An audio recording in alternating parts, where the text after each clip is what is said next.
What the hell do you mean real?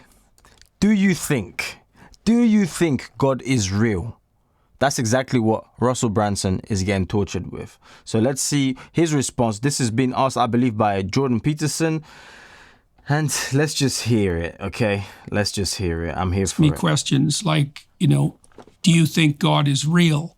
And a question like that always begs the question for me. It's like, well, what the hell do you mean real? Like, what makes something real?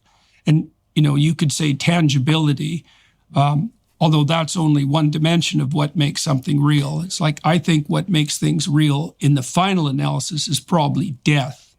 And in the example you used of the silhouette, which is a very famous example with regard to birds, the silhouette traveling in one direction, that signifies death reliably, right, over a very long span of evolutionary history. And any creature that didn't respond to that silhouette was at a much higher probability of being picked off.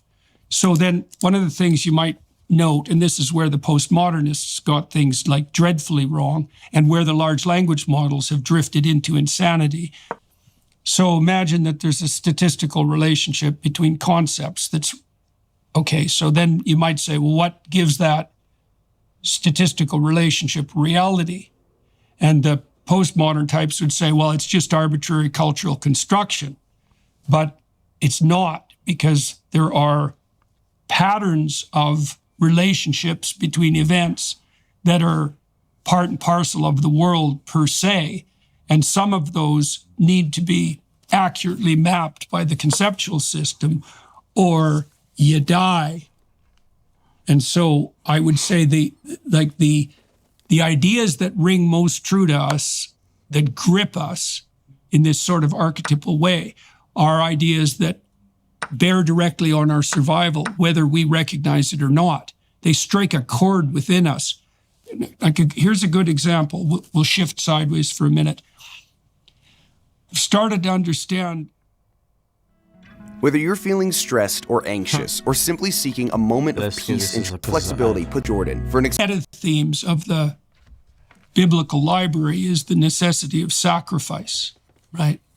And so I've been trying to understand, first of all, what it means to sacrifice. It means to give up something that's desirable for something that's more desirable. It's something like that. It's something higher, and it's higher because it extends over a longer period of time, and it includes more people. And so, like, sacrifice is the basis of community. Well, why? Well, it's obvious, Russell, as far as I can tell. It's like if you're in a communal relationship, which is any relationship, obviously, then you're giving something up that's immediate to you to establish and maintain the relationship, right? So it's a sacrificial gesture. And once you understand that, once you understand that sacrifice is at the basis of community, the question immediately arises, which is, well, what's the most effective form of sacrifice?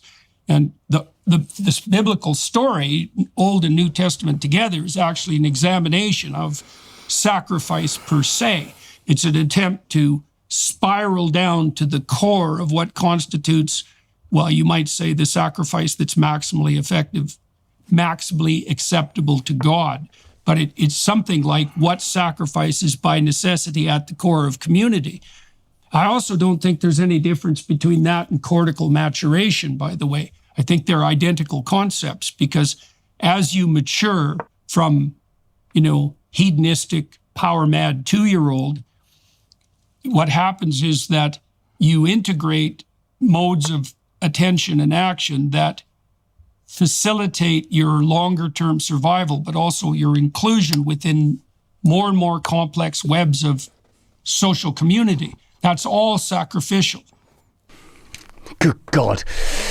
Now, there's a Good lot call of Jordan indeed. Peterson 101. There's a lot of hits running simultaneously here, JP, because we've already touched on the idea of chaos and the necessary inevitable emergence of patterns within chaos. And it seems that you are positing to a degree that this chaos is analogous to perhaps the collective unconscious and some of the patterns that are emerging in AI models, even with the biases evident within them, are an indicator of how these patterns emerge within a container. And I suppose to say a container is to indicate that we're acknowledging an absolute. We've moved from this idea of a collective unconscious and patterns emerging within chaos into sacrifice, which is obviously another great Jordan Peterson theme, and as you say, perhaps the overarching theme of the Bible. My contribution to this incredible amount of information that you are relaying, it has to do with where might one's intention carry you, in so much as it seems that in this process of maturation and a personal relationship with sacrifice, how that develops and evolves, it seems to me, is when one starts to acknowledge that there is not, when you use the phrase immediately beneficial, that when we're referring to immediacy, we are talking about both spatial and temporal immediacy, and we might have to consider that when dealing with the sublime, as surely the Bible is, that even these categories are called into question. The most basic and taken for granted categories of any temporal creature will have to be challenged. This perhaps helps me to understand how the ultimate sacrifice as rendered in the New Testament, and most I suppose would regard as the defining Christian image, the image of sacrifice, can tackle the complex idea of the pact that is made by the sacrifice of the man God. Because as I explore and attempt to understand Christianity more deeply, the nature of the triumvirate, the Father and the Son and the Holy Spirit, and the nature of this pact is something that I'm mulling over, and I feel that the reason I can't reach resolution is because it's irresoluble. Because I ask that when there is absolute dominion and omnipotence, with whom might a pact be made? And I'm starting to conclude that it must be a kind of koan, that, you know, that all is coming from the same source. Okay. Yep. Because otherwise, how can there be a pact? Well, I can tell you a story about that, and you tell me what you think about it. That's a very good question, because the thing you're pointing to too, which is, I wish I could carry it on, because it seems like it's just got interesting then, bear because you know, a directly lot of on it our was a lot of survival, mumbo jumbo. whether we But yeah, I think ultimately no man, like no matter how hard you try, no man will ever understand God. It's impossible, you see. It is impossible. The Trinity and all of that, it's like, okay, well, so it's God with this God. It's like, damn. It's like, whoa, we're dealing with something else here, boy. The Father, the Son, the Holy Spirit. I've gone, but I left you guys with the Holy Spirit. You can call upon Him. So if we can call upon Him and He can action things up, He's our help. He's our helper. And God trust. So that's God, right? That's God. Yeah, the Holy Spirit. Okay, it's like it is madness on earth. So you can throw out fancy words as many times as you want, as much as you can. When it is always going to result to, okay, because everything that Jordan Peterson just said, or Russell Branson or Brand, but whatever, everything that both of them just said, I mean, to someone else, it would just be garbage. It's like, fairy tale, Bible stuff. Isn't that fascinating?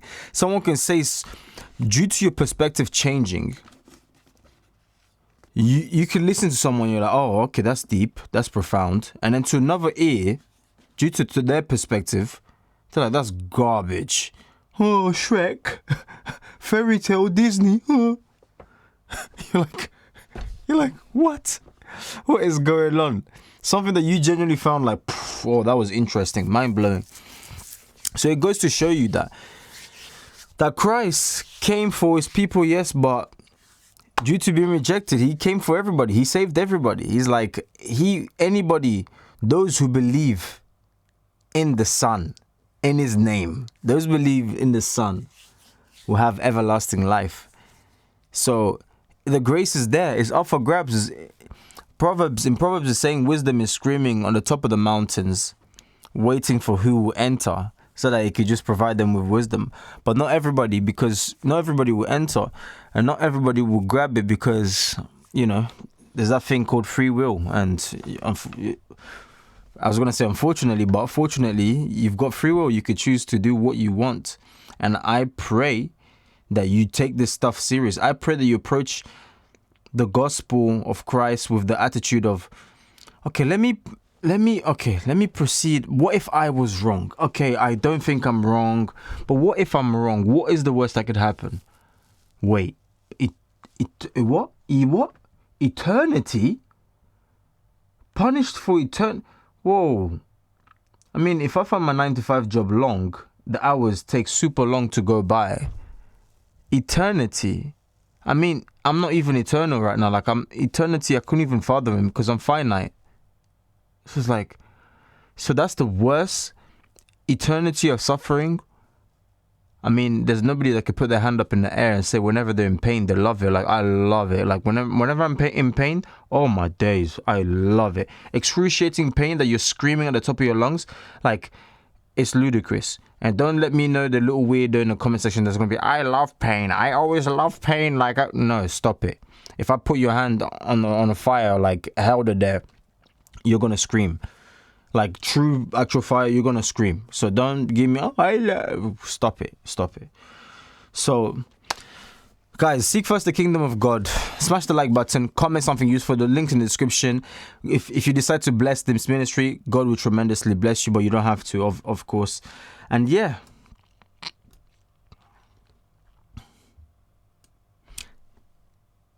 That's what I was going to say.